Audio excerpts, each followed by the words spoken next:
My name is Evonne Tan. I would describe myself as a mother, daughter, and wife, but also I am a head of Barclays Private Bank Singapore. I sometimes call myself an accidental banker. I was a humanities scholar back in the day. There was an article in the newspaper for trainee dealer in UBS. Do you want to work in a fast-paced, dynamic environment? Wow. I was like, that's me. I didn't know what I was getting into at all. There were few thousand applicants I only knew after. I guess I got the job. I was one of 11 trainee dealers, the only woman. And I think sometimes I have too much courage. So I took 5 years off to be a stay-at-home mom. I went to Merrill as my first job, and it was not easy because everyone's just looking at what's your book, what's your Rolodex.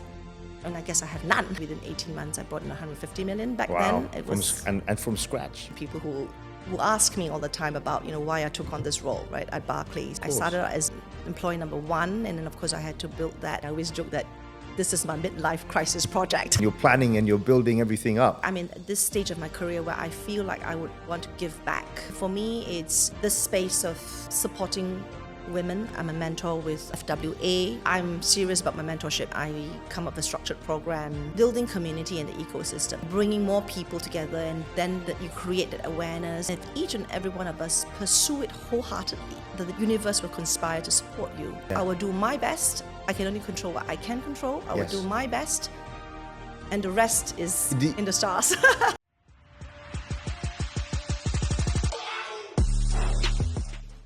Evonne, how are you? Very good, very well. It's lovely to see you. Thanks for making the effort. Yeah, thank you. So what I want to do is I want you to give a quick introduction for the rare few that may not know you, and then we will unpack your story. Please. Sure. My name is Evonne Tan, and I would describe myself as a mother, daughter, and wife, but also I am a head of Barclays Private Bank Singapore. Wonderful. Yeah, people often forget that, right? That's who we are. Our job is almost not last, but we have a personal life first, right?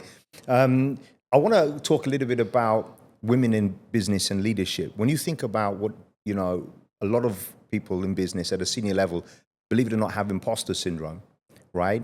And a lot of the career coaching I do, a lot of people ask me, how do you get over this? But from what you've seen with a lot of people that have imposter syndrome, how do you think one gets around that? I think for me, it's very important for anyone to really first know yourself. Okay, so a lot of that self-awareness, self-reflection, and I do that a lot. I think that's really important. So you know yourself, know what your strengths, what your weaknesses are. And when you understand yourself, I guess you structure your thinking around what is, as I mentioned, strengths and weaknesses, what you can do, what you cannot do, etc. And therefore what you need help in, right? And when you're genuine about that, and being real about how you should be doing what you do, I think that really helps in what you call the imposter syndrome. I don't really know what that exactly means, to be honest. But because a lot of that is about whether it's self-doubt or self-limiting, and that happens when sometimes you go into something but you don't really sit back to reflect what it really means and what you can really bring to the table. So I think that's really the first thing. And I do a lot of that, right? Not necessarily to say, I'm trying to, handle that or manage imposter syndrome, but I think just generally when you do that, you just have clarity of mind, clarity of what you want to do, and I think that would help a lot. I love that. This is very powerful, because my observation has been this: the fundamental difference between men and women in business, I find, is if a man is unsure at a senior level, he will buff up his chest and almost exaggerate. And a lot of the women I work with that are brilliant are almost so honest. I say, I'm not sure if I can do that.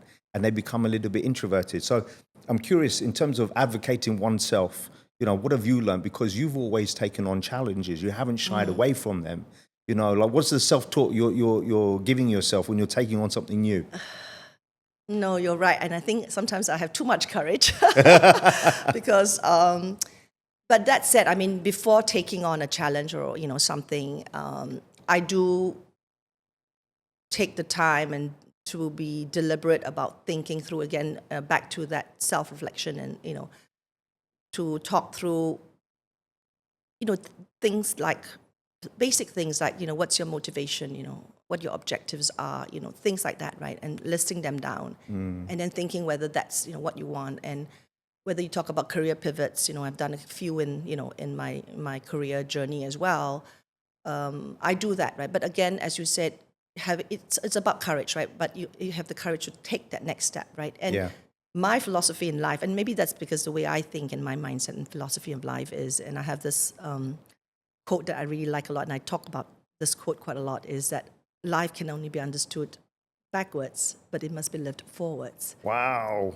Danish philosopher. Love it. Søren Kierkegaard, and there are many other different sort of sayings like that. But generally, you can only connect the dots, when you look backwards and see what has happened. But you must always be looking forward, right? And so that's kind of, I guess, maybe that courage to always take on the challenges. You never know what comes with it. Yeah. And you create the opportunities, right?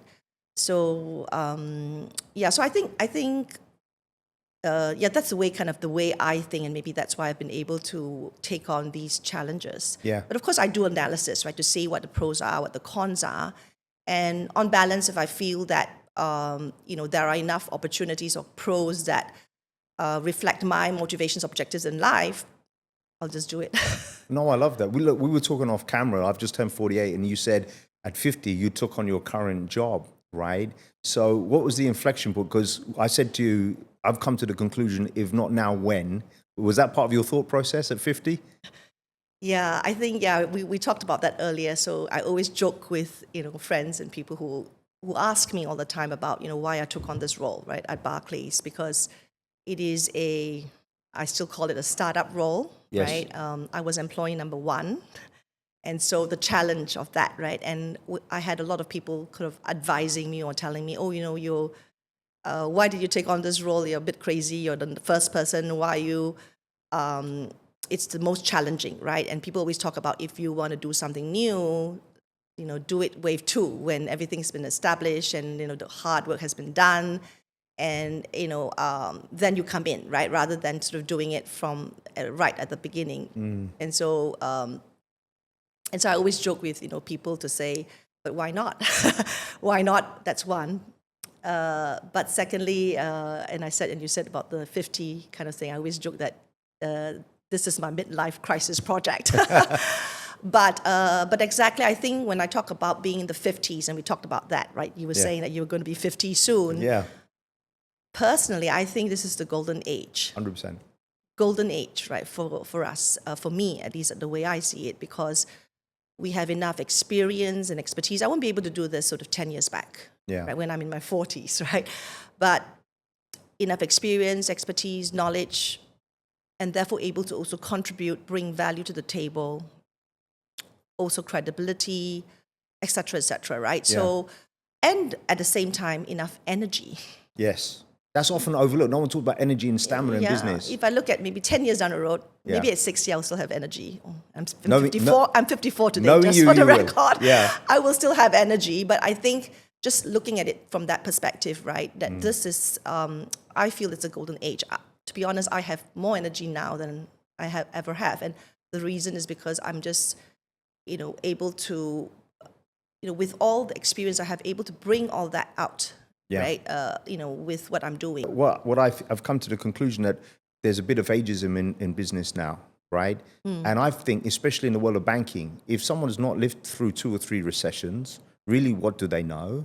And then the other thing is this, is when you're in your 40s, your kids require a lot of your time. Now, at your age, the kids are gone. You can be fully focused. Do you know what I mean? And I think these things are a little bit overlooked. The other thing, I wanted to ask you is, in the decision-making process, do you go back and speak to your husband? Who's in your corner and your support system when you're about to embark upon doing something so big as taking on the role of Barclays? So good that you mentioned that, because I think exactly that whenever I've made, I guess, a more major decision in my life, and not just about career, but, kind of everything else, I would say that I've really had the support of my husband. And when I say support, more of like a sounding board, like bouncing ideas, right? But I think what's been good with the support is that he's allowed me to make my own decision. Because sometimes, a lot of times when you talk to someone, it's like, I give you advice, like, do this or do that. I think that's not necessarily helpful, because every decision that someone makes, it's actually an individual decision. You may want to ask people for viewpoints or perspectives, but ultimately you make the decision. Yeah. And what's been good is, having that sort of sounding board to come up with different viewpoints, but ultimately letting me make that decision. And that, I think, is the greatest support. Yeah. Right? It's empowering. Yeah, it is. I think that's the way I look at it, right? I mean, and it can be for anything else across. Even when I support my, the people that work with me, it's really about, I'm giving you different ways of thinking, guidance, and I use the word guidance because that's the way maybe I would do it, and that's the way I always say, okay, if this is the way I would do it. Yeah. But ultimately, you decide, right? And sometimes I see when I talk to a lot of maybe younger people, it's a lot of like they seek advice, but it can be a double-edged sword because you seek advice and then someone says A, but someone says completely the opposite, and then they get torn. They're like, oh no, I've spoken to this person and they're telling me to do it this way, and someone else is telling me to do it that way. You shouldn't be asking people what you should do. Yeah. You should be asking about perspectives and then put them down, and then you think what makes sense to you, right? So I think it's really about that as well. I love that. If you go back 10 years ago, and if I had asked you, do you have aspirations to become the CEO, the head of the bank, what would you had said? Would it have been an immediate yes? Were you already thinking about it? Knowing you, probably yes, right? Okay, don't talk about 10 years ago. I guess even from long ago. Yeah. And if someone said to me or asked me whether, not say about ambition, but whether it's possible that you could one day be, yes, and my answer would be yes. Yes. Because why not, right? I mean, in terms of the possibilities, right? Of course, whether or not you get there is another matter, and it's about how. And these are things where it depends on the opportunities that come across, right? Yeah. So I wouldn't say that it's necessarily an ambition, but it's something I definitely thought was possible. You see, the thing that I marvel at when I've spoken to you in the past is, you were a very senior banker, then you became a team head, now you're taking on something else. And I think where a lot of bankers struggle, because there are some brilliant rainmakers, the trouble is how do you become a leader? And at some point you have to evolve and you have to change your mentality, because you're not thinking about, 1x. Like if you're $1 billion banker, now you're thinking about 10x. So I always say 1 + 1 actually can equal 11 when you move into a leadership role. But I find that a lot of people can't make that transition. What did that look like for you? Because you've done it, you've evolved many different times. You're right, but I think it's not one is kind of not necessarily that's the evolution as well. I think it's a choice as well, because being a banker and being in a leadership role where you lead people and manage a business is two very different things, requiring different skills, as you mentioned, but also what do you really want as well, right? Because when you are a banker, you manage your own books. Of course, you look after clients, etc. But you can just think about yourself in a way. Yeah. Right? Because your objectives, your KPIs you have to meet, but it's kind of your book. But when you evolve to become a leader, the mindset totally shifts, because it's not about you anymore. Well, to some extent it is. Yeah. But it's about the people. Yes. It's about the business. It's about a lot more than just you. Yeah. And so it's that mindset shift that is, I think, the most difficult for some people, and for others, maybe that's not what that's not how they think, right? And so and therefore, if and there are people who, as you say, are a very senior banker who want to stay as a senior banker, and there's nothing wrong with that, right? Of course, if they say, I do want to take the next step, right? I think it starts with, do you know what it means? Right? It's about the motivation and objectives. Why do you want to take the next step? It's not just, because I want to move up the ladder. It shouldn't be about that. It's not a career ladder. It's about the why, right? That's important. Why do you want to take up the role you want to take up? I love it. Right? So again, and to be honest, I have these conversations live because I interview candidates now because I'm looking to build my team. And there are, as you say, bankers who want to step up. I'm looking for team leaders, etc. And these are the conversations I have, because when I'm having my interview, I'm always trying to understand why they want to do what they want to do, right? And so that to me is important. I love that. You know, talking about women in leadership, I remember my mum had a conversation with me years ago where her boss said to her, "You're only getting this promotion because you're a woman and you're from a minority." And my mum said, "What did you say?" I remember I was 14, and she said to him, "Well, it's only taken me 40 years of my career for that to work in my favor, so thanks very much." He obviously wasn't a particularly nice guy. But what I find is that a lot of women in business don't necessarily have a lot of internal support from other women. That's been my observation. But I've noticed that you've been building a great team. It's diverse. But how is it working in an organization where the global head of the bank is also a woman? Do you feel seen more in that way, and therefore you see other people and you help rise them? Yeah. So I think in this organization, definitely, I mean, as you say, Annabelle Bright, PB International head, is a woman, is a lady. So is Sasha, who is also a lady. And actually within Singapore as well, so my counterpart, investment banking head, Yi Ching, is also a woman.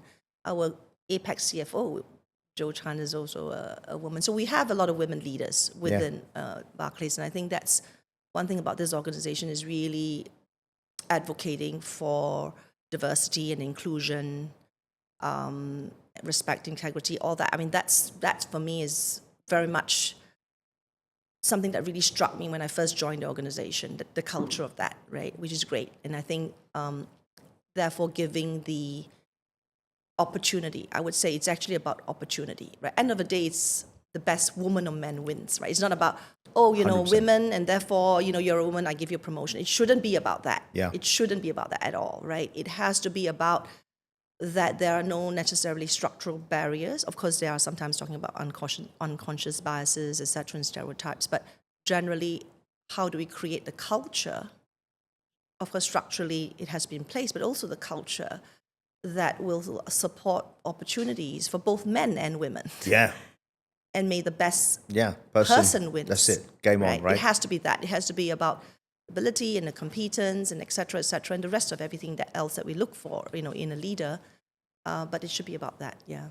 Talk to me a little bit about your journey started, because you didn't study finance to begin with. No. Tell us what you studied at a university. It was sociology and... Geography. Yeah, so diverse. I did that, yeah. So, and I chose that, actually. I could have studied different things, but I chose that because, I guess, at that young age, and again, my parents were also one where, they were quite chill. They never sort of guided me that you must do this or study this. And so really supporting me in whatever that I chose. And I chose it because I was interested in that, in sociology and geography and all that, in the arts and humanities. Basically, I was a humanities scholar back in the day, and so I took that. So I didn't really know what I wanted to do as a young girl, right? It wasn't like I was young and I was like, very ambitious that I wanted to do ABC. And how I sort of stumbled into finance, I would say, right? And I sometimes call myself an accidental banker, maybe. And yeah, so I was actually before graduation. So we had before that you would apply for different jobs, right? To get into after graduation, and I applied for a few different jobs. Actually, they were quite diverse jobs. It wasn't really. And then there was an article in the newspaper, and back in the day, you had like newspapers, classifieds that you had to flip, right? Yeah. And then there was this really, I still remember, it was like it was like this size. It wasn't really that big. It was this size newspaper ad for trainee dealer in UBS, so back in the day of Union Bank of Switzerland. Really? Yeah. And it wasn't even, they didn't even say what the role was for. And what I remembered, and maybe I didn't remember rightly, or I just remember what I wanted to remember, was just the way they described the role, right? It was like, do you want to work in a fast-paced, dynamic environment? Bang. Oh, yes, right? Do you want every day to be different? Wow. I was like, that's me, right? I was just, obviously, I'm quite adventurous overall. Yeah. And so I went for the interviews. I didn't know what I was getting into at all, right? And actually, the role was to be a trainee dealer in the dealing room. Yeah. So it's not because you watched the Wall Street movie with No, Michael nothing Douglas, like that. nothing like that. I was just reading the ad, and it just spoke to me. I don't know, it just spoke to me. It was like, yeah, that sounds really interesting, because I guess I was just a young girl, right? I mean, I don't know, 20 years old. Yeah. And so when I was reading that, I was like, okay, sounds really interesting. I'll give it a try, right? And then I went for the interviews, and I didn't realize that Union Bank of Switzerland back then was, they were like the number one. Creme de la creme, yeah. Yeah, the creme de la creme, and everyone was trying to get into that organization to be a dealer in the dealing room. There were a few thousand applicants I only knew after. And in the end, I went through 11 rounds of interview. 11, wow. 11 rounds of interview. I was grilled by all these traders. So they put me in the room with two traders, grilled me with another room, another two traders. Well, you must be thinking, what's this? It's like an interrogation. Yeah, it was funny. I will tell you some of the funny questions that came, like, why are you here, that kind of thing. Anyway, I went through all of that. And I guess I got the job. I was one of 11 trainee dealers, the only woman. Wow. Only, I guess it was only woman, only lady, but also the only non-finance background, because everybody else had, either accountancy or economics or something along those lines. And so with zero knowledge about anything, plunged into the dealing room, but you just learn. You just learn, and everything was new to me, but you just learn. I asked a lot of questions, everything, right? Whether, I was in the FX, foreign exchange, and so, and then I remember I had to do night shifts, because they, for young trainees, they put you in night shifts. So I used to do like, I started at 7 p.m. until the next morning, 7 a.m. The graveyard shift. The graveyard shift. And that was great time for learning, actually, because then I could sit down, because, especially after sort of New York closed, it's kind of quiet. Yeah.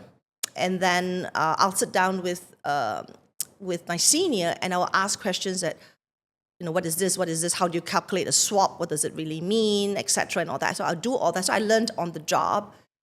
And to be honest, after 3 months, I think I knew more than the rest of everybody else, or in my batch, right? So you were probably asking a lot more questions as well, right? Maybe, right? I mean, I don't really know, but I was curious, right? And I was plunged into. In fact, for me, it was all new, right? I never learned it in a textbook or anything. So, but I had to learn. So I just learned, right? Yeah.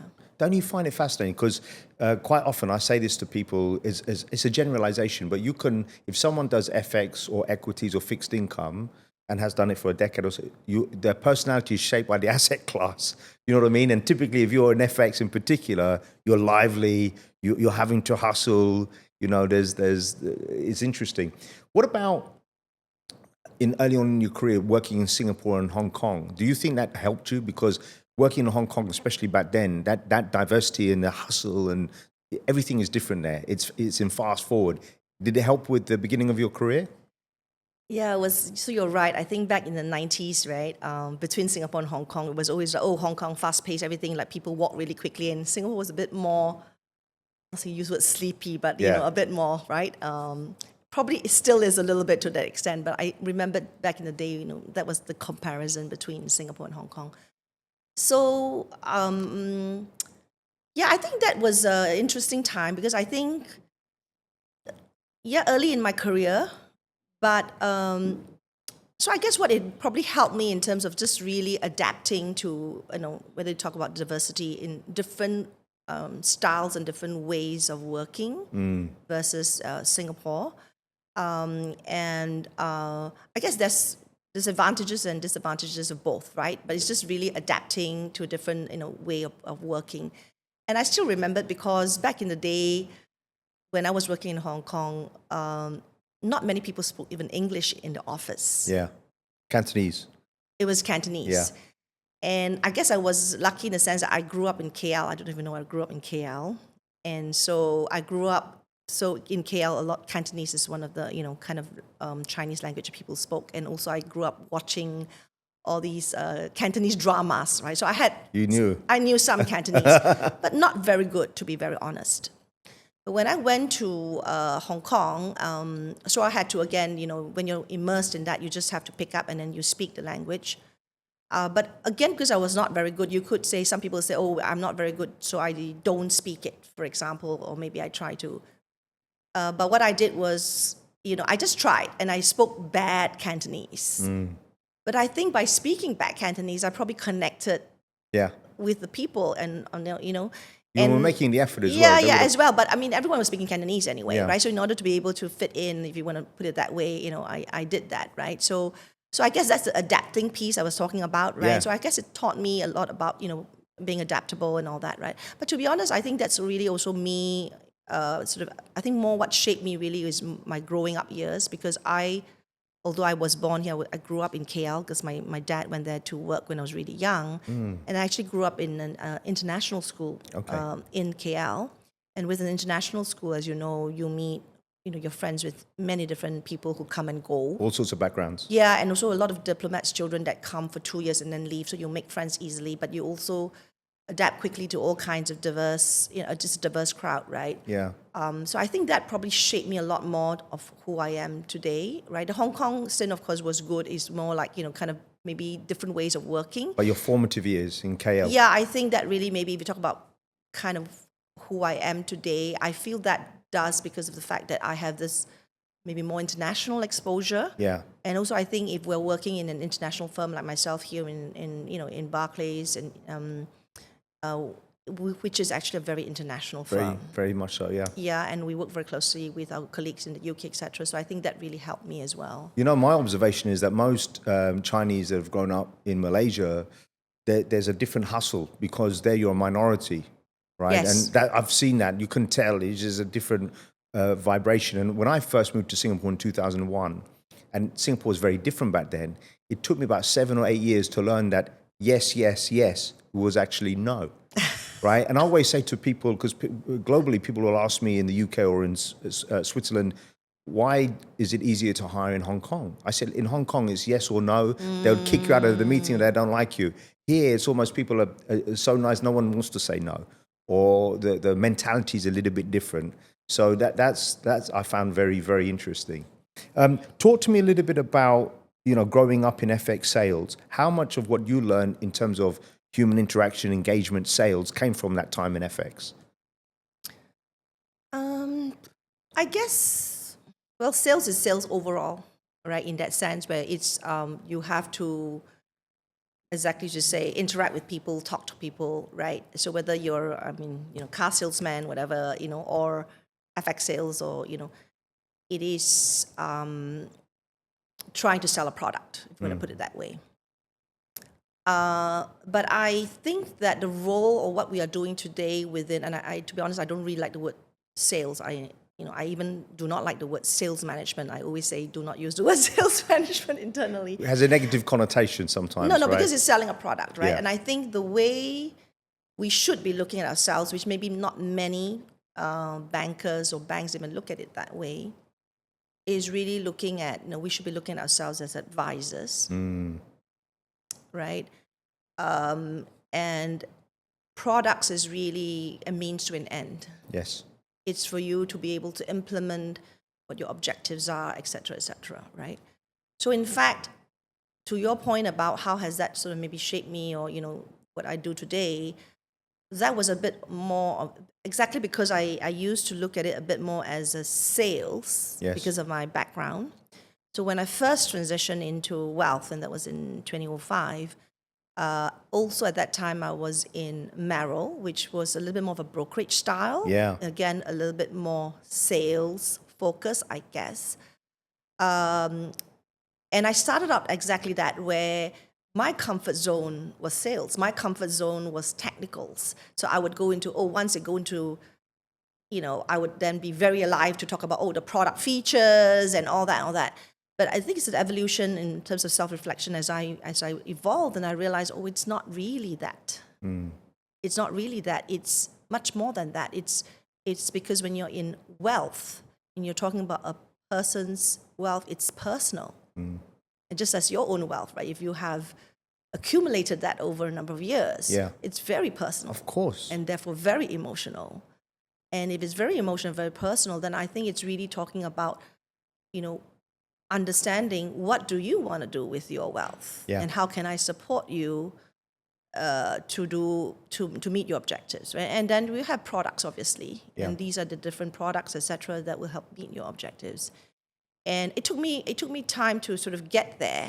Yes. But it's a self-realization just through just doing the work that I do. Yeah. But I did start out being very just because of my, I guess, FX sales. I used to sell to institutional clients and a specific asset class. Yes. So it became my comfort zone, actually. So when I first started, and I was talking to clients, and also some clients, they wanted you to sell them products. Okay, brokerage style anyway. Merrill was like, okay, give me a portfolio and equity portfolio and show me some equity ideas. Right? It was that's how I started. But I've evolved to moving towards kind of wealth management, right? And looking at it from a different lens, yeah. I think the reality is what I always say to people: the initial sale is really when you first meet someone, but beyond that, you're advising the client. Maybe this is too risky. Actually, let's construct your portfolio like this. So you're not really selling; you're guiding them, right? So that's key. When you look back at your career, what are some of the key pivotal moments? Because your career's evolved, you've pivoted. What stands out to you? I think earlier we talked a lot about the flow of life. Yes. And I'm a big Go with the flow. go with the flow, because sometimes, I took career pivots for sure, but it's also different things happen at that point in time, and therefore different opportunities presented itself, and then I make different decisions, right? But if we talk about the first pivot, I guess, when I initially started in FX, and then I don't know if you know, but I actually took a career break. Yeah. So I took 5 years off to be a stay-at-home mom. And I guess at that point, the first decision that I made at that time was, so you had the Asian financial crisis. Yes. 97, 98. So that was and I was in FX, so it was the time where you used to stay until, I don't know, very late at night, every night. Kind of a crazy time, very intense and everything. Yeah. But a good time, from kind of doing well, etc. Because the markets were good for FX traders and dealers. And then I became pregnant with my first child, and so I kind of decided I wanted to take a break, right? Because I had, and that was in 99, and so it's just a career choice. It was just a choice around what I wanted to prioritize at that point in time. Yeah. But also at that point in time, I wanted to take a break. Yeah. And that's what I did. So that's one where, it's just something that presented itself. Now, did I think at that time what I want to do after? And the answer is no, right? As I said, I go with the flow, right? Because it doesn't really matter much in that sense. In my mind was more of, when the time comes that, I always thought of it as just taking a short break. It wasn't like, I was going to be a stay-at-home mom, forever. But I just wanted to take that break to then prioritize, raising my children. Yeah. And then when the time came where, actually I wanted to do it, year 3, I thought I wanted to come back already. But then my husband went to Hong Kong to work, and then I followed him. So it's sort of then I got my second child, so that it became 5 years in the end. And then when I wanted to come back, and that was where I had to make the decision of what I wanted to do, right? So what I had really was just my FX sales sort of experience. And so I could, obviously, the natural choice, some people is, go back to doing that, right? Because that's my experience. But I didn't want to do it because, in the early years when I was in FX, it was big dealing room. We had $3 mark traders as an example, right? And then it went into electronic broking, where you have one dealer looking at 30 currencies, right? And a very different world, and very commoditized. So FX is a very commoditized product, right? And so I felt sunset industry in my mind. I felt I wanted to move on to something else, and looking at what that would be. And of course, I still wanted to bring kind of my experience. I had experience there, and so at that time. Wealth management was sort of taking off in Singapore. Yeah. And I enjoy interaction. I enjoy kind of client coverage, talking to clients, etc. So I wanted to use that. And then finally, I looked at it as that, I also wanted a career, not just a job, but a career, a longevity of the career. And when I look at a lot of these private bankers, in fact, a lot of them have white hairs, and maybe the older you are, as an advisor, the older you are, probably the better. And so I said, okay, this is a career that I think I could last me a long, long time. There's wisdom in that, Right? So I thought, okay, so that's great, And so when I look at, again, the decision making around pros and cons, okay, it's a growth industry versus a sunset industry. A growth industry, longevity of career allows me to, work with clients, which I really enjoy. I really enjoy the, sort of talking to, clients and human interaction, etc. And so I said, okay, this is what I'm going to do. And I went to Merrill as my first job, and it was not easy because even now, but even more so at that time, is everyone's just looking at what's your book. Yeah. What's your Rolodex? And I guess I have none. Yeah. You're starting at zero, right? Yeah, I was like, I don't have Rolodex, right? And I don't come from a super well-to-do family that I can say I have many well-to-do friends. I don't have that, right? I have some contacts, obviously, and I know people. But I was also coming back to work, after. And so I thought, okay, because I have friends, etc., working in Merrill as well.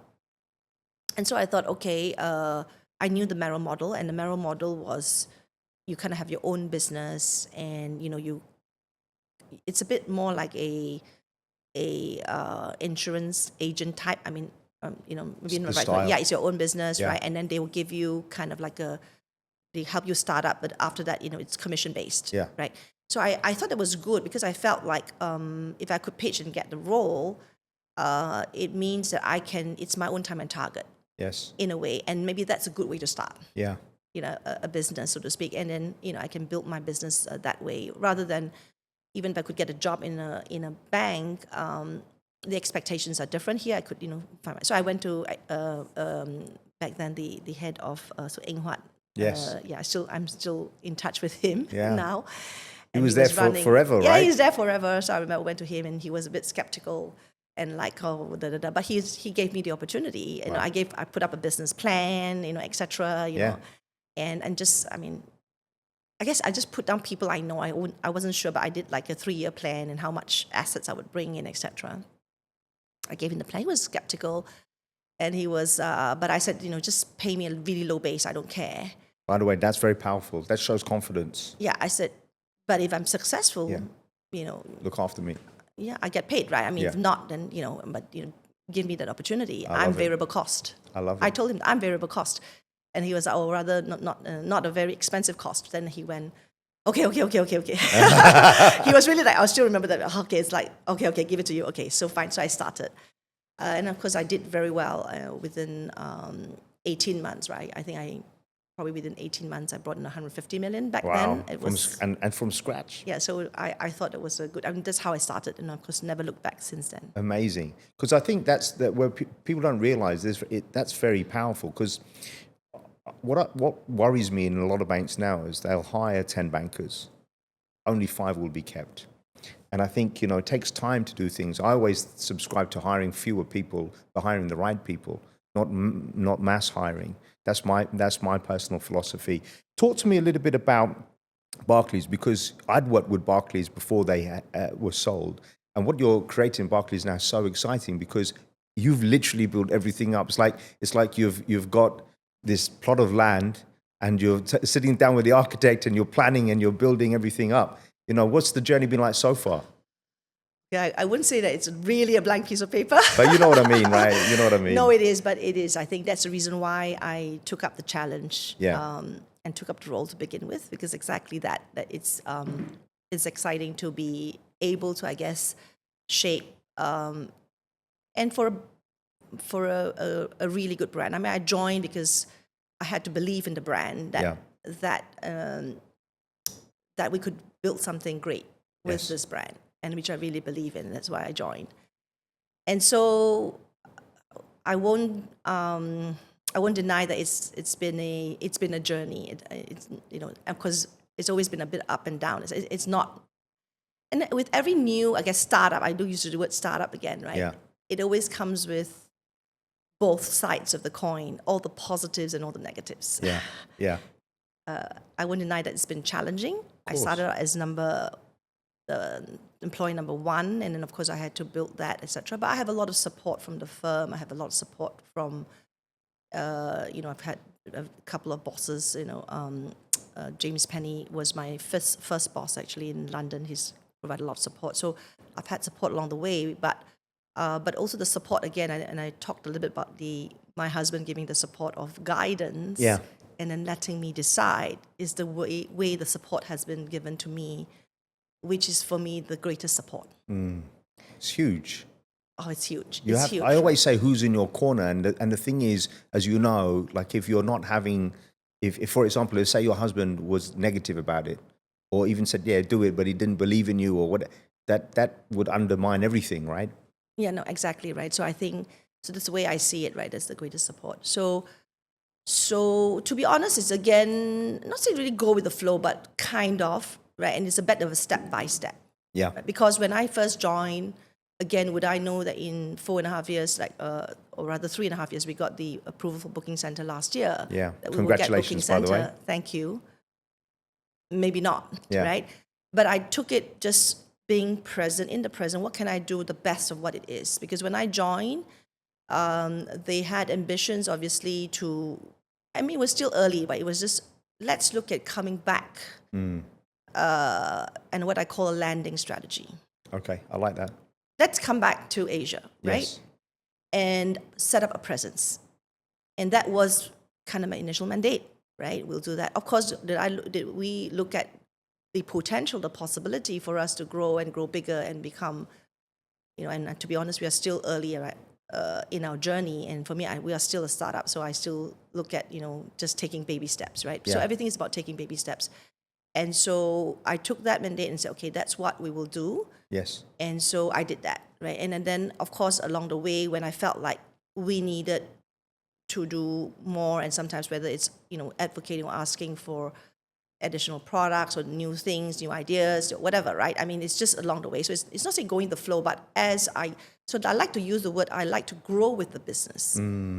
Grow with the business. So when I see the business, when I see what my clients are asking me for, I respond. Yes. Right? And so I grow with the business. When I have enough business, when everybody's really busy, I hire more people. Yeah. Et cetera, right? And so that's the way I look at it, and that's what we're doing as well, right? With the booking center, everything, we're growing with the business. We are getting, a lot of clients, asking us for us to be here to have a booking center in Singapore. And there's a lot of interest level, because what's interesting, growing up in the UK, I've always known Barclays to be a very dynamic organization. And, what you're hearing in the market, people are excited about it. And one of the things I find fascinating, so the people that you will hire now and you've already hired, they have a certain mindset and psychology, which is because they're part of this pioneer batch. And I always think that comes with a lot of excitement, because I always say, if you're involved in that kind of setup, when you look in the rearview mirror 5 years from now, you can say, I was involved in this. Yes. In very large organizations, it's very difficult to move the needle, right? It's like moving an oil tank is like very gradually here. 5 years from now, you'll be able to say, wow, this was the growth. No, exactly that, right? And I think, again, going back to why I joined and why I left, my last organization was really for me, was really about, and again, I talk about at this age, etc., my 50s, creating impact. Creating impact. What impact can you create? Right? Yes. And to your point about in a very large organization, it's different because, whereas here, and the other flip side to it, and that's why with the team, and I'm quite selective of who I bring in, the mindset is important, but actually, there's nowhere to hide as well. It's very clear who is doing. That's a very important point, right? Who is doing what, right? Yeah. Because we only have these many people. Yeah. And if someone is not able to pull their weight, it's very obvious. Yeah. Right. Whereas in a very large organization, it's not so easy because you can stay hidden. You can say, because the numbers will still come in. The wheel keeps turning still. Here, it's possible that just one person could then create a big sort of blockage or bottleneck, right? Yeah. But of course, now as we are growing larger and bigger with more people coming in, it's been better as well. But I think you're right. I think that's the reason why I've joined. I think when I hire people, often I see it's a bit of a mutual attraction as well. Yes. Right? People are attracted to kind of, and so for me, I always tell or rather they also like to ask me about my story of why I joined, but I always tell the story of why I joined, because I want to have alignment on, it has to be that you also are looking for that, excited about the growth story and want to participate in that. Because what we do today is hard. Yeah. I'm telling you, it's hard. It's Yeah. hard because we say build is exciting, but there's a lot of things that we need to do. It's not because when you go into an organization where everything is established, you go in and then you just switch on the light, you just click your buttons, Yes. you're done. You brought in, made some revenues, whatever, right? That's it. And if you're looking for that, nothing wrong. Yeah. But this is not the organization for you. But if Correct. you come in and you look, okay, this doesn't really work. Maybe I have to fix a broken leg. I don't know. I'm making this up. Yeah. But in general, there are a lot of things. There's a lot more, right? And but by doing that, you're able to make the difference. Yeah. It's meaningful. It's meaningful, and Yeah. I look for that in people who want to join me. Yeah. And people who, in fact, some of those have joined me, and exactly they're excited about that, right? Yeah. And it's been, some of them have been with me sort of from day one, right? And they're still excited, and that's a good sign. It's fantastic. What are you looking for when you're hiring people in general? Because I think there's a certain energy that is required in the kind. Because I feel like anyone that's joining the organization has to understand it's a sprint, but it's also a marathon, and you're running Yes. both races simultaneously, which is not easy, right? Yeah, it's not easy. What It's sort not of energy easy. are you looking for? My energy.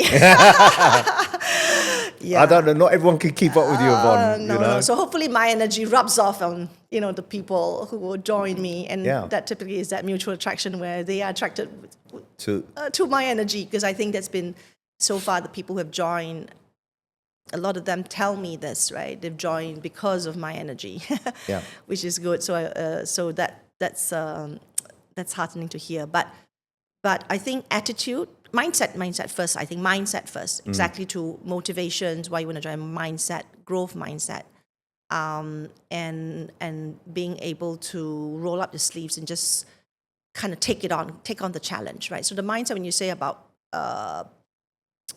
it's about taking on challenges.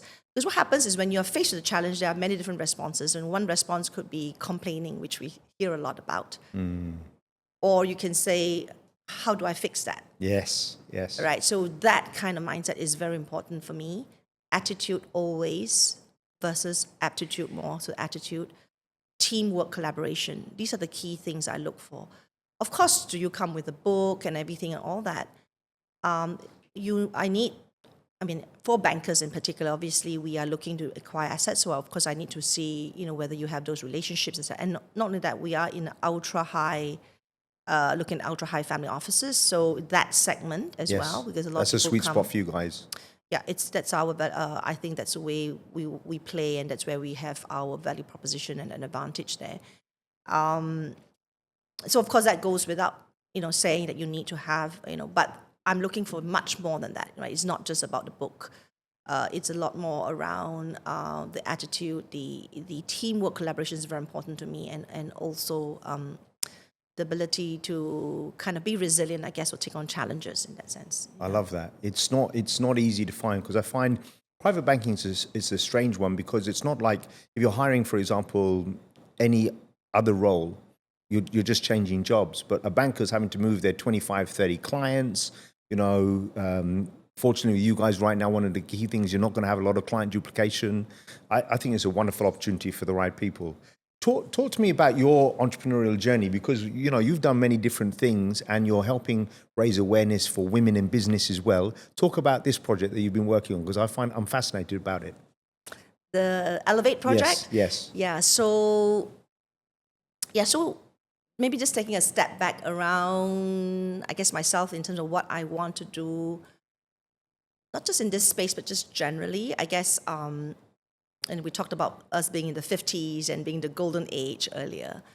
And while I do what I do in creating impact for the firm and for the business, something more than that is I feel like I'm in this stage of my career where I feel like I would want to give back to society and to industry.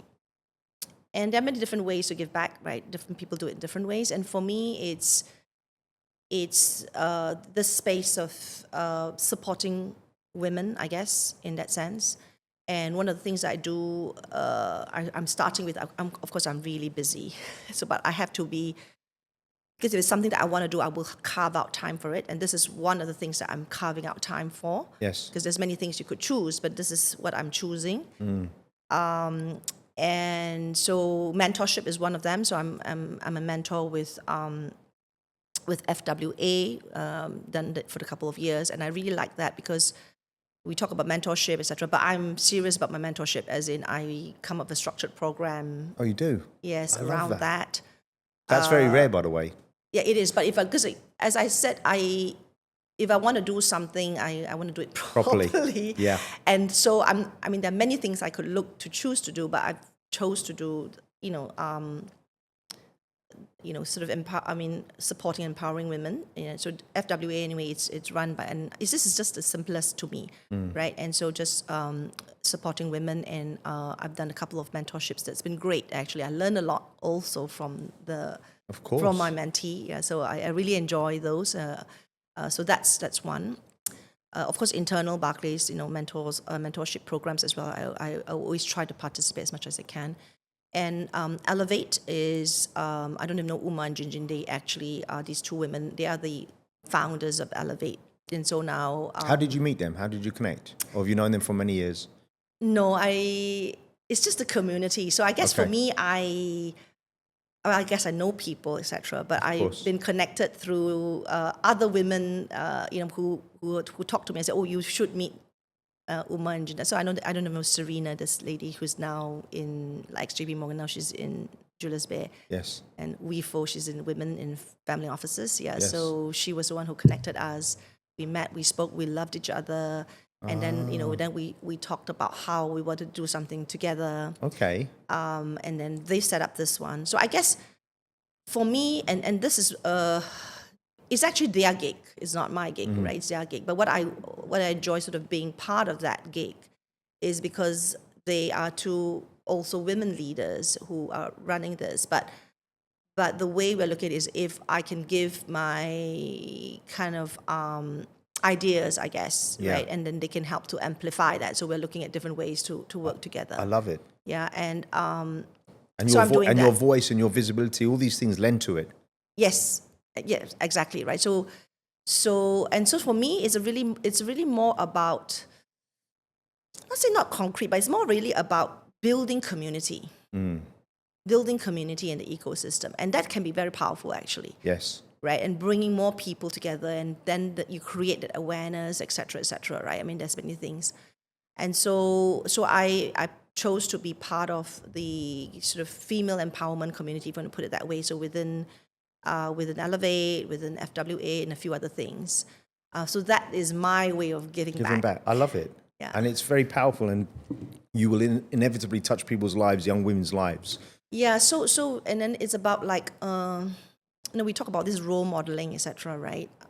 And so for me, it's a bit more of whenever in the mentorships as well, I always just share my story. Yeah. I just share my story. It's this is how I did it and how whatever. So hopefully they find some maybe nuggets of wisdom around here and there about how I've done it, but also about what is possible, right? Everybody's journey is very different. It's very individual. There's no straight line. Yeah, it's also not because I did it this way, it's, you have to do it this way. It's not about advice on this is the way to do it, this is the way to do it. But it's more I'm just sharing the way I thought about it. But hopefully that gives you some perspectives and inspiration when you are going through your journey, right? So that's all I'm doing, right? Because, at 54, I hope I have wisdom to share, and that's what I'm trying to do. But the thing is, you've got also it's tangible, because they can go, if you speak to a young lady that's come out of university, thinking of doing something different, they can realize it's possible. Because that's the problem. Most of us, especially when we were younger, it was like, if your parents weren't in the industry, who are you seeking counsel from? So that I think that's big. When you think a little bit about taking on the role of Barclays, all of a sudden you had to step into the limelight. You have, now you have to be very visible. You have to think about influence. Was that something that you thought, oh, I have to step into this because it's different, right? Like what we're doing today, all these new things. How did you feel about it? Actually, if I look at it, it's not even about this. I mean, you're talking about this specifically, but it's really about everything that we do whenever you go into something new. Yeah. So for me, it's, I've taken up the role, and I know that this role would require maybe, and I remembered when I first joined, and they were like, okay, have you had media training? No, I've not had media training. Okay, let's have a media training. And so we did that. It's just learning new things, right? And so I didn't feel any, then I had to learn, right? I went through media training, etc. And just as I learned everything else, and actually everything else that has gone before as well. So I just take it as part of that learning journey. I love that. Right? There's nothing to it. To me, it's nothing to it. It's just learning new things, right? Yeah. No, but a lot of people shy away from it. It's not easy. But you have to take the first step. Yes. In order to also build the confidence. And it's with everything that we do. Yeah. When you're a young girl, when I'm a young girl and I'm doing something, you're not very sure, you feel a little less confident. But if you've done it once, over time, twice, that confidence 10 builds. times, you build the confidence, and then it's natural. And then you move on to learning a new thing. And so I think it's really that, not just courage, but, you because sometimes people have that shyness is because they're afraid that they fail or that they do something not so good, etc. Yeah. And it happens, to be honest. Of course. But I think it's really, you don't have to be too, for this I say go with the flow. It's like you just have to, if it really happens and it's not so good, for example, it's okay. I mean, people have short memories. People forget. They do. That's you move on, and then you use that and say, what could I've done better, etc. And then you do better the next time, and you will do the better the next time. You don't lose, you learn. Yeah, right? You learn, exactly. And then through, you just have to take action and do something, and then you will learn, and then you will become better, you will improve, and then that's how I've known you for many years. You've always had a lot of gravitas. You've always been very engaging. But I think I think it helps if you're a storyteller, if you find ways to connect with people on a human level. It's not everyone. Talk about self-development. Have you gone out of your way, to read things in terms of your personal development? What have you done over the years to get better in your career? I do a lot, in the sense that if you look at what I stand for, what motivates me more is I'm actually all about personal development, right? Because not because I feel the world is changing, and so I always you think about it, the world has changed so much. Yeah. And I've started being sort of FX, and and then moving on to doing something different, and even within wealth, right? I mean, who talked about sustainability and impact investing, say 10 years ago, or even crypto isn't something new, yes. right? There's a lot of new development, and so it's lifelong learning. Yeah. It doesn't stop. Learning doesn't stop. And so we talk about personal development, so I'm always learning, right? If I can find a time, I would take time to take on courses, etc. I'm now trying to be a certified compliance officer. I have one more module to do that. Wow. Right. So I'm always trying to learn different things all the time. Yes. To expand my knowledge, because when I do that, I almost get a high out of it. I feel good and I feel great. I feel like I've grown. I love it. And I take on the next one, and so I keep learning. So I'm always trying to improve myself, I would say. But that's the thing. The funny thing is, a lot of people, as they get older, they sometimes shy away from it. I said, no, if anything, it picks up, right? You have to keep, because things are what is new today is old tomorrow, especially with technology and platforms. Talk about the leadership culture within Barclays. Let me talk about my culture rather than overall, because I think it's different, whatever. But I think if you talk about the culture within Barclays overall, whether it's leadership, and I mentioned a lot about the empowerment piece, about support and guidance, and I think that's across Barclays. That's kind of what I've been supported with, which has been great. Yeah. And for myself, down to the people who work with me, my leadership style is really about authenticity. It's really about being very open and transparent. I'm a very direct person, speaker, so I don't, so if you're not doing well, I'll tell you that. You're straight. Straight, sometimes diplomatic depending on the person. But I would tell you what is good, what is not so good. Yes. What your strengths are. I'm quite good at sizing that up quickly. Like if, I will know what the strengths are and what their weaknesses are. And so my role as a leader is really how am I able to support you in your strengths, give you the platform to showcase your strengths, but also support on your weaknesses. I love it. And so, so that's my style. I'm transparent. When I say transparent, I'm also, of course, there are things that because of the things that I can't say, etc. Right, and that's normal. But I often, you have to make unpopular decisions as well, and you have to make decisions that doesn't benefit necessarily everybody, and some people be unhappy. But I always explain why I make those decisions and that transparency around that. Yeah. Right. And there are many different things. It's not, you can't say, oh, I want to do everything, and so everything is approved. Everything, no, that doesn't work, because there are other considerations.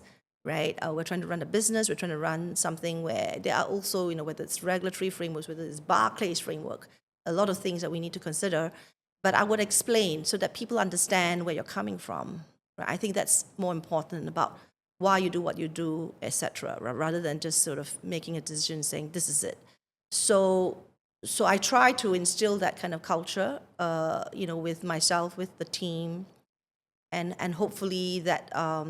And therefore, with that, really is to cultivate, the values of respect and integrity, right? Beautiful. Across. Yeah. So that I think is important. So, and I feel that once we have that, I'm one who believe very much in building culture and values, because if you get that right, actually the numbers will come in. When the team is happy and everyone's doing well. Yes.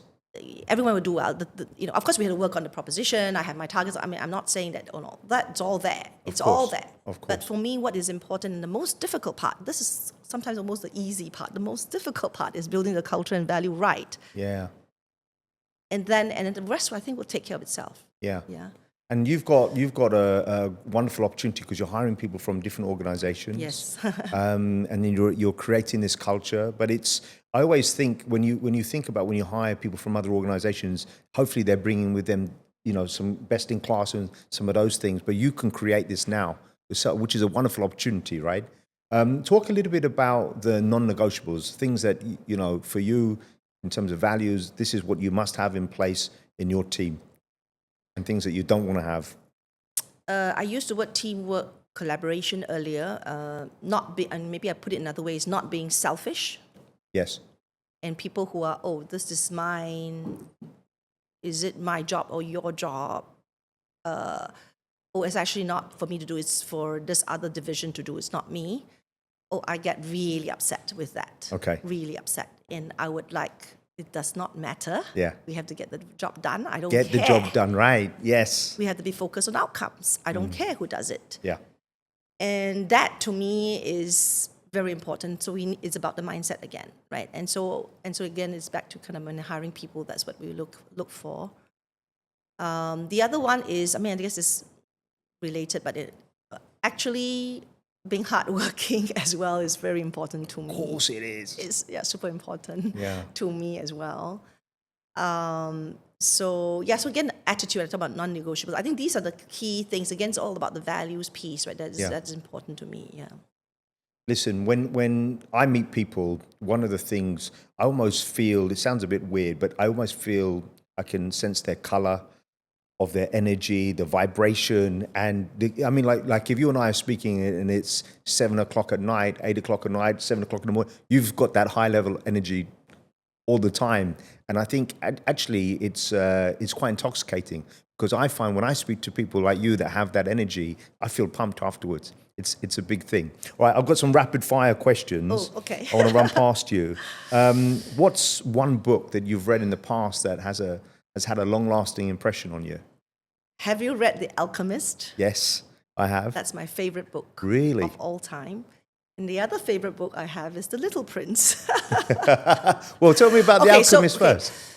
Okay, so I love philosophical books. So Okay. Alchemist for me, it's a novel, it's a fable, but it's a philosophical fable Yes. about destiny, about finding your own path, and also it's about, because the story is about the shepherd who looks for this treasure but never finds it actually, right? So Yeah. it's really about life, embracing the journey, not the destination. I love that. But also it's about, I guess, the central thesis of the novel is really about finding what you call the personal legend, where all of us or each of us have a role to play in this world, and that our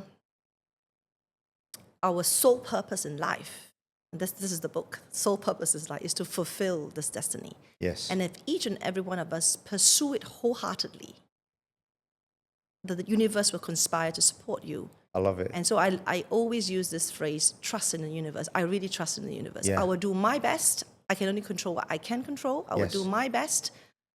And the rest is in the stars. No, I believe that. I did a post on LinkedIn yesterday. I said I believe the universe speaks to you, Yes. and but you have to listen. Sometimes people ignore it. There's a quote. I love that you love that book. I didn't know that. There's a quote that I love is, "What we observe is not nature itself, but nature exposed to our method of questioning." And you can read into that 100 different ways. But what I've realized is, more often than not, people, when they talk to you, they look at you through their own lens. And I tried to reverse engineer it because we're all coming at things from a... So to your earlier point, the reason why Yeah. is perhaps one of the most important reasons. And the Little I Prince... always ask this question in an interview anyway. Go on. I always what's your ask a reason question why? about your motivation. I always ask about why you do what you do and what is, and of course, people talk about, what do you want to do in 5 years? It's not so much about that, like, job or whatever. It's really, what is it that you are looking for, Yeah. right? So that's important. Do you to find, though, a lot of people haven't necessarily thought about it? They have to But go that's away. true, and they have that's to go really away true. and be introspective because that to me is everything. Your reason why is everything. Everything. Productivity, what's your go-to hack to be productive, given that you're balancing so many spinning plates? I don't really have a productivity hack, so to speak. Do you sit down and plan like your day, like the night before, the morning? I'm just curious what your MO is. Yeah, so I work really long hours. Yeah. That's the way it is. But I do kind of write down everything that I mean, the usual is everybody has a to-do list, so I do write down everything that I do, etc. And I do a lot of planning, so I'm a planner. Yeah. I kind of plan everything, including like dinners and weekends and everything. Like I will plan everything, and my husband's always okay. So what are we doing on Saturday? Like I'm a planner, but so when I plan, okay. So I think generally I feel I'm quite efficient and I'm quite productive. But maybe and I see. I mean, there's no right or wrong, but the way I look at it is because I plan. Of course. And because I plan, so I know exactly what I want to do tonight. I will know exactly what I'll do next. Yes. Right. And so of course I do work weekends as well, just a couple of hours each day. But every Sunday night, for sure, Sunday night I'll be at my desk because I will plan my week and my day. Yeah. And I'll put down all the things I want to do. Yeah. And in fact, what I do with so of course I have my planner, but with every because I'm in back-to-back meetings most days anyway. Yeah. But what I'll do with every meeting that I have.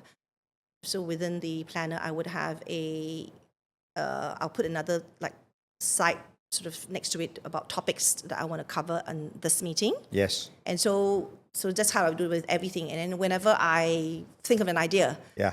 I will like for Bang. the meeting on Wednesday, then I'll go to that and I'll click it on and I'll just add on the topics. So then maybe there are 4 or 5 topics. I love so it. when the time comes on Wednesday, 9 a.m. and that meeting comes, I'll just click on the topics and it's all there, and then Yes. we'll just we'll have some small talk maybe, but we'll then talk about the 5 topics that I want to talk to you about. So I Beautiful. write that down. So I'm quite deliberate and structured. Like everything, I write it down. But you see, that is that nugget of wisdom, because people, they forget, and then in the moment what was that thing, and it's gone. Yeah. Right, and that's very powerful. And also when I do planning, it's not so much about just tasks and everything. I do look at short term, medium term, long term. Yeah. So with that time horizon, that is, you look at different things at different times. and also that ability, which is important in my role, to be able to go up and down, meaning up, looking at bird's eye view and what this strategic kind of way of looking things and some decisions that you need to make at this level, and Yes. and then down into details as well, because you need The details granular. like sometimes for certain things. So you need to be able to make quickly decisions around what is the granularity you need to know and what is the granularity you don't need to know. Yeah. You don't need to know everything, but you need to know what is, sometimes some details are important, and therefore, and that sort of fits, back and forth. So that ability to do sort of up and down is important. So important to work at different levels. And look, in your role now, actually, your memory will have had to have the expansion, the bandwidth of what you're covering, the volume of the people. It's just, and it keeps going up, and it's that requires some work, right? Yeah. So, of course, then you need to have good people, Yes. right? That you can delegate, and then they would then look. But then you need to be very precise. I'm a planner, so I'm specific in my delegation, or precise. Like, it has to be. People need to know what are the expectations. So, okay, I'm delegating this to you. I'm expecting ABC. Yeah. And I'm expecting you to come back to me by when. Like, so I'm very specific on. I don't just say, oh, just do it. Your team are going to be laughing if they listen to this. They're going to say, "Yeah, that's exactly what Evonne's doing." I think so. Yeah. But not like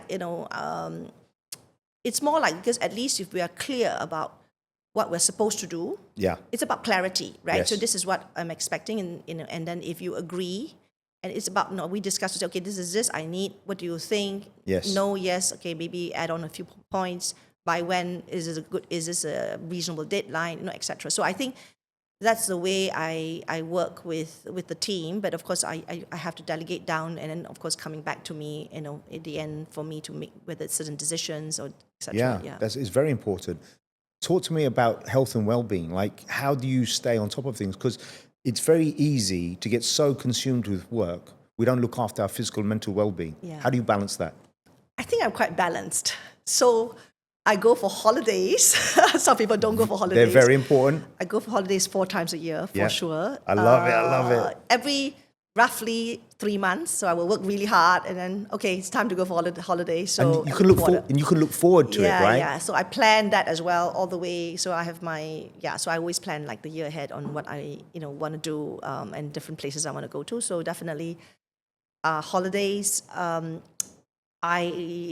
So my sort of, exercise for me. So now, through the years, I sort of done different things. I used to golf a lot. I don't really golf now, or hardly, because it's also takes up a lot of time. Consuming, and also, I think it's not just that. I think sometimes, with golf, you go through those phases where it's becomes something you want to do all the time, and and then not. So I still can play recreationally, and I do that.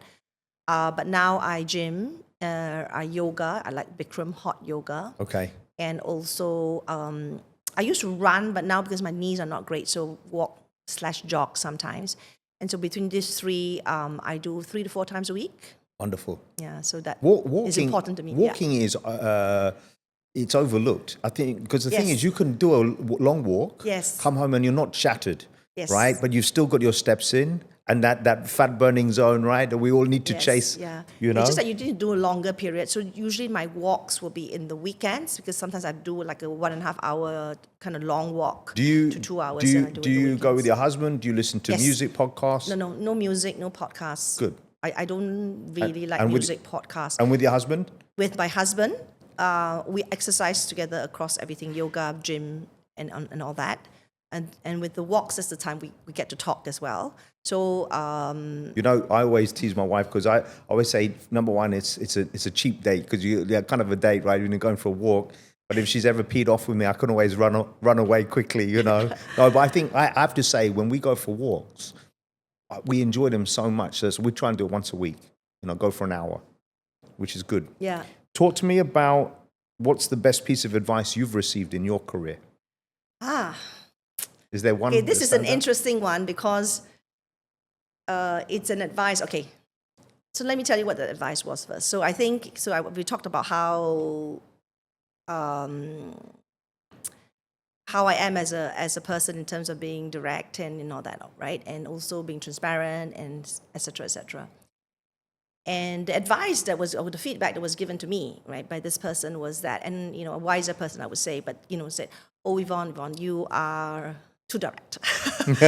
Okay, you shouldn't be so transparent, right? You should be putting up your guard and saying, and not, like, you need to also not be taken advantage of, because there were times, obviously, when people took advantage of that, right? And me maybe being nice or maybe giving in, right? Which is another trait of mine that I always, I never really necessarily always ask, like, what's in it for me, kind of that, because that's my mentality, but always, giving it, but don't take advantage of me. If you take advantage of me, that's it.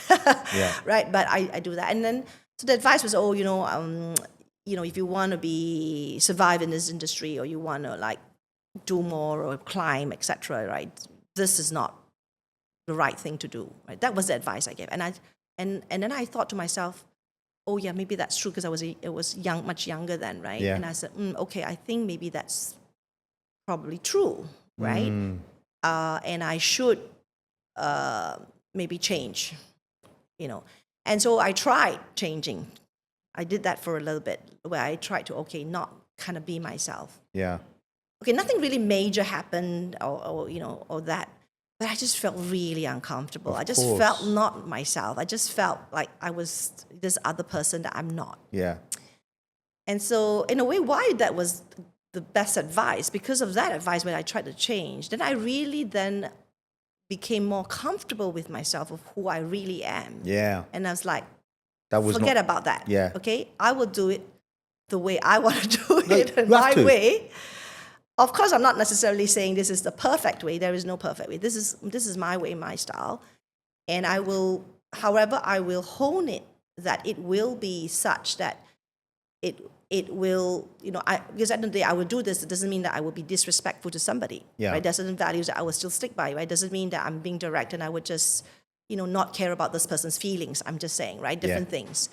So I was forget about this advice. It's not working for me. I will do it my way, my style. Yeah. You But recalibrated. You went back to the... So it became maybe more sure of myself. Put it another way, the confidence in this is who I am and this is who I will be. Yeah. And therefore, I will work on myself as it is, rather than to say I want to be something else. Yeah. And that's, for me, that was, because I was thinking about that. I mean, that was for me No, that's very powerful, because, that's why you test drive a car. It may not be for you. Like, it's funny. I said this to a sales guy once in the car showroom. And I said, can you take a picture of me in the car? And he goes, well, I've never had that request before. And I said, think about it. You're trying on a pair of glasses, a suit jacket. You look in the mirror. And then I looked in the car and I just said, no, that car and I, we don't work, because otherwise it'd be a very expensive lesson. Right, and it's the same in management, in business. Sometimes you have to test drive things. But also, I think it's not just about that. It's also about, for me, it's really about, you need to be true to yourself. Yeah, got to Right? be authentic. Be authentic. This is why, for me, it's authentic, right? Because if you're trying to do something different, you can improve yourself and, kind of maybe, you rough in the edges for a little bit of thing, then maybe improve. But you have your own style, and you should work on that and believe in that. What fear have you learned to outgrow over the years? I have no fear. Boom. No, I think back to what we talked about Were there naysayers? confidence. Were there naysayers when, there are when lots you of joined? naysayers. Yeah. Of course, there are lots of naysayers, right? Yeah. And that's going back to the confidence level again, Yes. right? So when you talk about fears from, let's say, when you're young, no, I don't have like a big fear, but like, when you're young, when you are not very sure about something and you do something for the first time, Yeah. is there some fear? I'm sure there is, and then you build confidence through time, Yes. right? So, but because I've surmounted various challenges, I guess that's where my experience comes in, surmounted various challenges that I've faced in the past, and then bounced back, I guess, to that extent, Yeah. that I felt more confident about myself, Yeah. right? And so when I use the word, I have no fear, I mean, it's a joke, but, I know. in a way, kind of, there will be a lot of challenges and there will be more to come, but it's more of just, am I afraid to take them on? No. Do I think I can necessarily, for sure, surmount them? I'm not sure, but I will do my best. You're going to try. Yeah. I would try. I would try and do that. And so the overcoming the fear is really more, you have to try, maybe fail, and then that builds your confidence. Yeah. Again, right? And so it's 100%. really, so that's the way I look at it. Because I find that so interesting, because a lot of people, they let fear prevent them from evolving. And I always say, actually, on the other side of fear and around the corner, some of your greatest successes are. Yeah, but I Right? think the fear is always about the fear of failure, right? Yes. A lot of people are afraid that, if they did this, 100%. and it's the same with the thing you talk about taking on this role, and people were, and to be honest, that was a question that was posed to me in the interview when I joined Barclays. I wouldn't name who was the one who interviewed me or asked that question, but he asked that question to me. I guess it was a similar question asking around kind of the way I think or my mindset and all that. And the question was that, what if you join and after 2 years, we are not successful? Because that could happen, right? And it was a valid question. And I did think about it as well. And my answer really was, it doesn't matter. It doesn't matter, because today I do think that there is an opportunity. I've looked at the opportunity. I've done my analysis. I think it's a great opportunity. It speaks to me because I'm also at the point in my career where I'm looking for impact and creating impact and taking on a challenge. I will do it. And I will do my best, and we'll see where it takes, because I don't know where it's okay. But if after 2 years, for whatever reason, we are not successful, I would have learned a lot in these 2 years. Yeah. Of You're being pragmatic. able to, try my best, whatever. So that's the answer. It was a question that was asked to me. What happens if after 2 years, it's not working out, right? What is your view around that? And to me it doesn't matter, and I felt that. So it's about the journey again, right? You have to be looking into how you try your best. Of course, you want it to be successful. It's not that you don't want it to be successful, but if it doesn't and it goes different ways, right? I think it's then because you try not to make sure try to make sure it doesn't go the different way. But if it does, every failure actually it helps you. teaches you something. So much so. Yeah. You have to listen to it. Yeah. Yeah. And I felt that really through the years, right? That every time there's some setback, you actually learn a lot from that as well. That's why I always say, if you fast forward your failures, you embrace them, you fast forward your learning and your success. And exactly to my quote again about life is understood backwards. But if you look back, and then you sort of connect the dots and kind of, okay, this happened, that happened, and some failures actually open up new opportunities, like what you said earlier. What's harder, starting something new or turning something around? Because you've done both. Both just as hard. Good answer. Just different. Just different. Yeah. Different, yeah. Fair enough. What's one skill that you think every private banker really needs to have at the core? I talked about the lifelong learning. I feel that's really important, because as a banker, when I use the word banker, means actually you're an advisor. Yes. And so so it's not an easy, it's a difficult job, because it's a difficult role, because you need to know many things, right?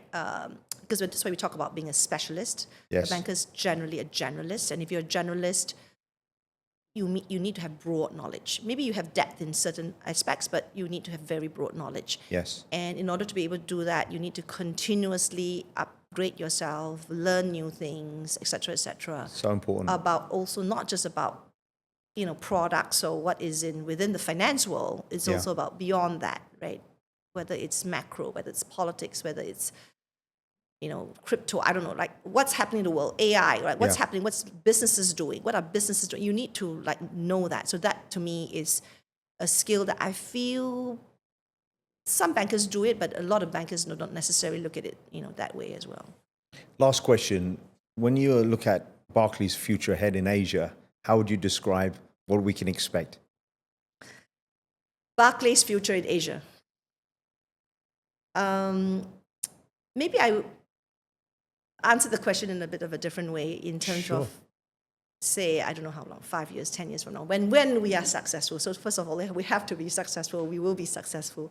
When we are successful, what would I like to see? That I would like that within this space, so an ultra-high client, or a family office that would talk about us. Yes.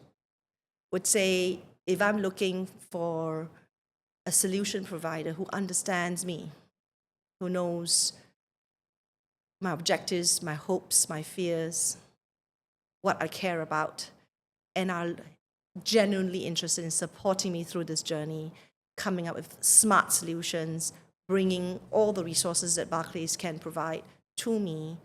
They talk about us. That's what I would want happen. They talk about us and talent want to join us. That would be what I hope Barclays would be, or Barclays Private Bank would be. I love it. In the future. That would be the legacy. Evonne, I really appreciate your time. It's been enchanting, and I've been watching your career just flourish. And we're just beginning, right? You know, you've got a beautiful journey ahead. Thank you. Thanks, Paul, for inviting me.